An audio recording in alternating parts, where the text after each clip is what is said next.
Hello, everyone. Father Tom has asked me to read a little bit of context material for you to listen to so that it will really bring the gospel into much greater focus. And this is cultural and historical perspective during the time of Jesus. So just have a listen. The Pharisees called sinners and tax collectors the people of the land. There was a complete barrier between the Pharisees and these people of the land. To marry a daughter of one of them was like exposing her, bound and helpless, to a lion. The Pharisaic regulations laid it down. When a man is one of the people of the land, entrust no money to him, take no testimony from him, trust him with no secret, do not appoint him guardian of an orphan. Do not make him the custodian of charitable funds. Do not accompany him on a journey.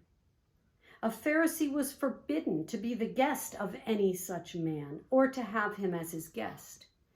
He was even forbidden, so far as it was possible, to have any business dealings with him or to buy anything from him or sell anything to him. It was the deliberate Pharisaic aim to avoid every contact with these people of the land, the people who did not observe the petty details of the law. And now the gospel according to Luke. Then Jesus said, "A man had 2 sons, and the younger son said to the father, 'Father, give me the share of your estate that should come to me.' So the father divided the property between them. After a few days, the younger son collected all his belongings and set off to a distant country where he squandered his inheritance on a life of dissipation.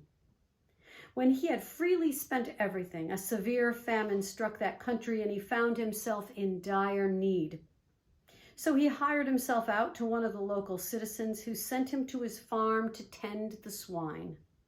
And he longed to eat his fill of the pods on which the swine fed, but nobody gave him any.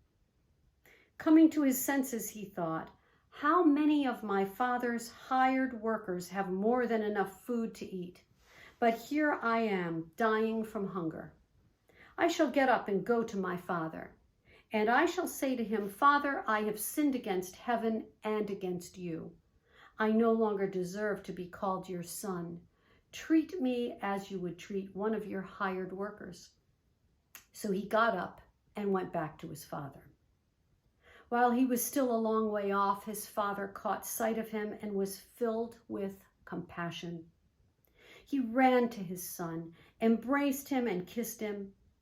His son said to him, 'Father, I have sinned against heaven and against you. I no longer deserve to be called your son.' But his father ordered his servants, 'Quickly, bring the finest robe and put it on him. Put a ring on his finger and sandals on his feet. Take the fattened calf and slaughter it. Then let us celebrate with a feast, because this son of mine was dead and has come to life again. He was lost and has been found.' Then the celebration began. Now the older son had been out in the field, and on his way back, as he neared the house, he heard the sound of music and dancing. He called one of the servants and asked what this might mean. The servant said to him, 'Your brother has returned, and your father has slaughtered the fattened calf because he has him back safe and sound.' The older son became angry, and when he refused to enter the house, his father came out and pleaded with him. He said to his father in reply, 'Look, all these years I served you, and not once did I disobey your orders. Yet you never gave me even a young goat to feast on with my friends. But when your son returns, who swallowed up your property with prostitutes, for him you slaughter the fattened calf?' The father said to him, 'My son, you are here with me always. Everything I have is yours. But now we must celebrate and rejoice, because your brother was dead and has come to life again. He was lost and has been found. Did you hear? Did you hear what Barbara read? Did you see how it was played out in a beautiful way between the dynamics between the brothers? Do you see? And so what we could honestly say in many ways is that we have a tendency to put people in little cylinders. So we got to ask the question, who do we see as people of the land today? Who do we put off on the edge? And Pope Francis keeps on saying, we got to go to the edge. We got to go to the margins of society, because in many ways, they are the people of the land. When you see the people sort of really disparaging people or groups of people, when they put them down and say, yeah, they're no good, they can't make it, they're second-class citizens, or they're whatever.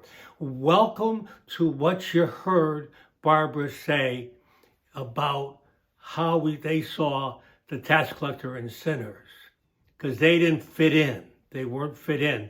They were not part of the in crowd. They were the out crowd. And so who are the out crowds that come in to our society and we say, well, they're unredeemable. We'll send them a few crumbs. We'll give them a few opportunities, but they got to know their place. They have to know their place. And can you remember and hear what Barbara was saying about what and how they were treated by the Pharisees, good practicing Jews, and the scribes?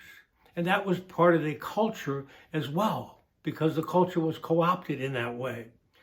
And so when you see the Son, you begin to realize this, that he said, I'm willing to accept the shameful fact that the village that I live in will disown and reject and physically abuse me for taking the inheritance from my father before he died and losing it to the Gentiles.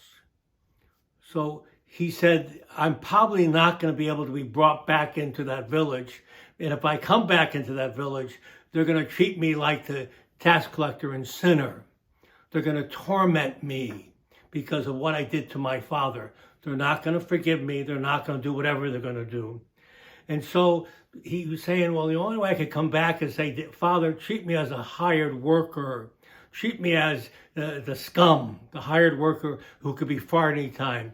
A hired worker was less than a slave. A slave at least was considered part of the family. The hired worker was just to be used and abused in many ways in that sense. So we got to begin to appreciate that. And so we do the same thing because we have lost our sense of what it means to have compassion, to begin to see the woundedness of people in our life. And therefore, we don't just say compassion, but it's also rooted in God's mercy, forgiveness. How do we redeem? How do we forgive and heal the wounds of others so they can enter more fully into our society?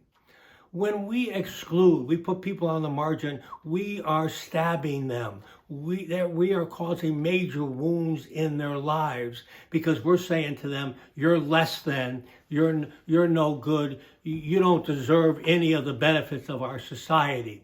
And then we'll give you a few crumbs, but you don't really deserve all the rights that we have, you know. Which is amazing, too. You can almost see it and hear it in the whole question of voters' rights. What's going on in our country right now, isn't it? Well, you got to think about that. So what did the Father reveal? The Father revealed, he said, everyone is redeemable. Everyone could be saved. And so what did he do? He sat with sinners. Sat with sinners. He sat with those people who were the scum, who were the outsiders. And he said, I'm with you, I stand with you. And so we got to watch out for anything that begins to smell of systemic, and I would say racism. Not only the blacks, but look at the Asians are getting beaten up now. Because after all, they're not lily white. They're not the innocent good people. They're like the Pharisees. They're good practicing, even Catholics. So the question is, Pope Francis is crying prophetically, saying, listen, act like the Father. Act like the Father. Show compassion. Be generous of spirit. Forgive. Heal the wounds. Help them to live in a greater freedom. And stop pouring gasoline in their hearts that sets their hearts afire. And they have to stand in serious suffering caused by those who basically say, we're the end group. So you got to look at that. Got to look at that. Thank you.